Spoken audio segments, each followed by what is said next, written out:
আমার হঠাৎ করেই কালকে দুটো পার্টি মেকআপের বুকিং আসে, তাই জন্য সকালের এত সুন্দর রৌদ্রের মতো নিজেকে একটু তরতাজা বানায়ে চলে যাব রেডি হয়ে আমার ক্লায়েন্টের বাড়িতে। জানো তো, প্রত্যেকবার ভাবি যে কাজে যাওয়ার আগে নিজেকে সুন্দরভাবে একটু রেডি করে তারপর যাব, কিন্তু সেটা আর হয় না। ওই একটা টিপ, লিপস্টিক, ময়শ্চারাইজার বা সেনাফ, এটাতেই আমি রেডি হয়ে যাই। তবে এবার থেকে ভাবছি যে এই সিজনে তোমাদের সামনে একটু নিজেকে সাজায় গুছায় রেডি করেই আনবো। ব্রাইডাল সিজনও শুরু হয়ে গেছে, সঙ্গে শীতকালও পড়ে গেছে, কিন্তু এত রোদ, কেউ কি বলবে যে এখন শীতকাল? দেখো তো কি চড়া রোদ রাস্তাটার মধ্যে। শীতকাল ভাইবে যে সানস্ক্রিন ইউজ না করবে তার স্কিন গেল। আমরা তো চলে আসছি আমার ক্লায়েন্টের বাড়িতে। এবার আমি সবার জন্য ওয়েট করতেছিলাম, আর এইদিকে আমার স্টুডেন্ট রেডি করতেছিল বাকি সমস্ত জিনিসগুলা।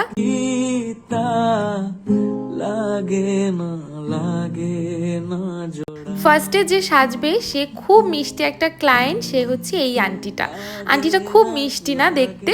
এই আন্টিটাকেই সাজাবো, তার ফাইনাল রেজাল্টটা দেখে জানায়ও যে কেমন হয়েছে। যখন আমি কাজ শুরু করি তখন আমি ম্যাচিউর স্কিনে কাজ করতে খুব ভয় পাইতাম। এটা প্রথম প্রথম হয়তো সবারই হয়, তবে এখন আর সেই ভয়টা পাই না, কারণ প্রচুর প্র্যাকটিসের পর এই ভয়টা থাকে না। চলো তাহলে দেখো আমি ম্যাচিউর স্কিনটাকে কি সুন্দরভাবে ফুটাই তুলতে পারছি। জাস্ট সি দ্য বেস, এত সুন্দর ফ্ললেস একটা বেস হয়েছিল। আসলে আমি অনেকটা টাইম নিয়ে সুন্দরভাবে কাজটা করি, হয়তো এই জন্য আরো বেশি ভালো হয়েছিল। তাছাড়াও আন্টি ভীষণ মিষ্টি ছিল।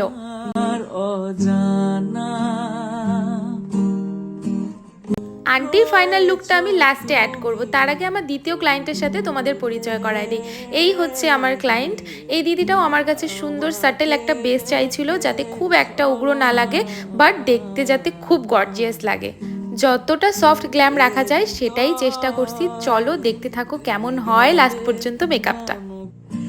আমি তোমাকে করি ভেঙে চুরে। আচ্ছা, তোমরা যারা পরবর্তী মেকআপ ক্লাসে আমার কাছে ভর্তি হইতে চাও, দেরি না করে ঝটপট নিজেদের নামটা রেজিস্টার করে ফেলো তো। আর এই হচ্ছে আমার ক্লায়েন্টের ফাইনাল রেজাল্ট। কি মিষ্টি লাগতেছে দেখতে, তাই না বলো তো? লাস্ট মোমেন্টে হেয়ারের সময় একটু তাড়াহুড়া হয়ে গেছিলো, তারপরেও আমি কিন্তু ক্লায়েন্টের সাথে যেটা মানায় সেটাই করি। আর এই হচ্ছে আমার ক্লায়েন্টের ফাইনাল লুক। দাঁড়াও গয়নাগাটি একটু পড়ুক, তারপরে লুকটা দেখো। এত এক্সাইটমেন্ট কেন? লাগে না লাগে না জোড়া, লাগে না লাগে।